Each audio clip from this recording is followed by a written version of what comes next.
Hyderabad Nampally exhibition grounds లో చేపమందు పంపిణీ కొనసాగుతోంది. ఇప్పటికే భారీగా క్యూ లైన్లు నిండిపోయాయి. మరోవైపు కట్టుదిట్టమైన భద్రతా ఏర్పాట్లు చేశారు పోలీసులు. దీనికి సంబంధించి మరిన్ని వివరాలు మా ప్రతినిధి రాధాకృష్ణ అందిస్తారు.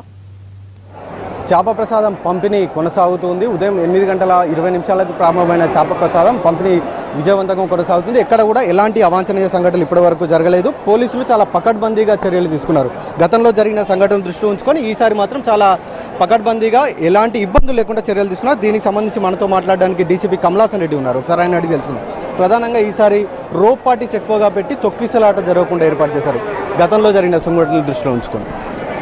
అవునండి, గతంలో కొన్ని సంఘటనలు జరిగినాయి. 2012లో తొక్కిసలాట జరిగి 2 చనిపోవడం జరిగింది. గత సంవత్సరం కూడా క్రౌడ్ ఒకేసారి 30-40 వేల మంది ఒకేసారి మేము క్యూ లైన్లో వదిలిపెట్టే టైంకు ఒకేసారి రావడం వల్ల తొక్కిసలాట జరిగే పరిస్థితి ఏర్పడింది. దాన్ని దృష్టిలో పెట్టుకొని ఈసారి చాలా ముందు జాగ్రత్తగా పకడ్బందీ వ్యూహంతో మా అధికారులు సిబ్బంది అందరితో కూడా బ్రెయిన్ స్టార్మింగ్ సెషన్ కండక్ట్ చేసి దీనికి ఒక ప్లాన్ తయారు చేసుకుని ఆ ప్లాన్ మేము ఇంప్లిమెంట్ చేయడం జరిగింది. ఇందులో ముఖ్యంగా ఒకేసారి రావడం వల్ల వచ్చే ఇబ్బందులను దృష్టిలో పెట్టుకొని ఒక ప్రెస్ మీట్ ద్వారా ప్రజలందరికీ కూడా మేము అప్పీల్ చేయడం జరిగింది. ఈరోజు 2 గంటల తర్వాత లోకల్స్ హైదరాబాద్ చుట్టుపక్కల ఉన్నటువంటి పేషెంట్స్ వచ్చే వాళ్ళందరూ కూడా 2 గంటల తర్వాత రామని చెప్పి వారికి మీడియా ద్వారా తెలియజేయడం జరిగింది. అదేవిధంగా బయట రాష్ట్రాల నుంచి నిన్న రాత్రి వరకు 10,000 మంది వచ్చినారు. ఈరోజు ఉదయం వరకు 20,000 మంది వచ్చినారు. దీన్ని దృష్టిలో పెట్టుకొని ఈ క్రౌడ్ని దృష్టిలో పెట్టుకొని మేము డిఫరెంట్ సెక్టర్స్గా దీన్ని డివైడ్ చేయడం జరిగింది. ఈ ప్రాంగణాన్ని ఒక్కో సెక్టర్కు ఒక సీనియర్ అధికారిని ఇన్ఛార్జ్ చేసి అక్కడ రోప్ టీంలు తర్వాత వారికి సహాయంగా చాలామంది వాలంటీర్స్ మేము ఈసారి తీసుకోవడం జరిగింది. ముఖ్యంగా సంత్ నిరంకారి సేవా ట్రస్ట్ వాళ్ళు, చారిటబుల్ ట్రస్ట్ వాళ్ళు ఒక 600 మంది వాలంటీర్స్ వారు మాకు చాలా సహాయం చేసినారు. అదేవిధంగా మా పోలీస్ వాలంటీర్స్ కూడా ఒక 500 మెంబర్స్ దీంట్లో ఈ బందోబస్తులో పార్టిసిపేట్ చేసినారు.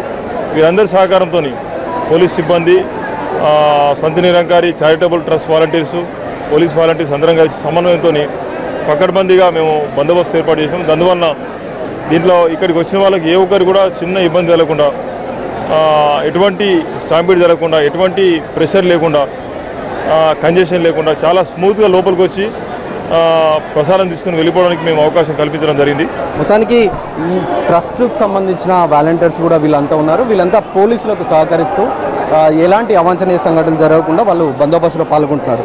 అలాగే మనం క్యూ లైన్లో కూడా చూడవచ్చు. ఒకసారి రోప్ పార్టీస్ కూడా ఏర్పాటు చేస్తారు. ఇలాంటి రోప్ పార్టీస్ క్యూ లైన్లో మనం ఎదురుగా చూడవచ్చు. ఎక్కడికక్కడ తొక్కిసలాట జరగకుండా, అంటే 2012లో తొక్కిసలాట జరిగి 2 చనిపోయారు కాబట్టి అలాంటి సంఘటన ఇక్కడ మరొకసారి పునరావృతం కాకుండా ఉండేలాగా పోలీసులు ఏర్పాట్లు కూడా చేయడం జరిగింది. చేప ప్రసాదం పంపిణీ కొనసాగుతుంది. ఇప్పటి వరకు సుమారు 10,000 మందికి పైగా కూడా ఇతర రాష్ట్రాల నుండి వచ్చిన వాళ్ళు చేప ప్రసాదం తీసుకున్నట్లు అధికారులు చెప్తున్నారు. ఇంకొక 15,000 మంది క్యూ లైన్లలో ఉన్నట్లు కూడా చెప్తున్నారు. సాయంత్రం తర్వాత ప్రధానంగా నగరవాసులు ఎక్కువగా వచ్చే అవకాశం ఉంది. దానికి సంబంధించిన ఏర్పాట్లు కూడా చేశామనేది పోలీసులు చెప్తున్నారు. కెమెరామెన్ నిషాపాల్తో రాధాకృష్ణ, ఎన్టీవీ, హైదరాబాద్.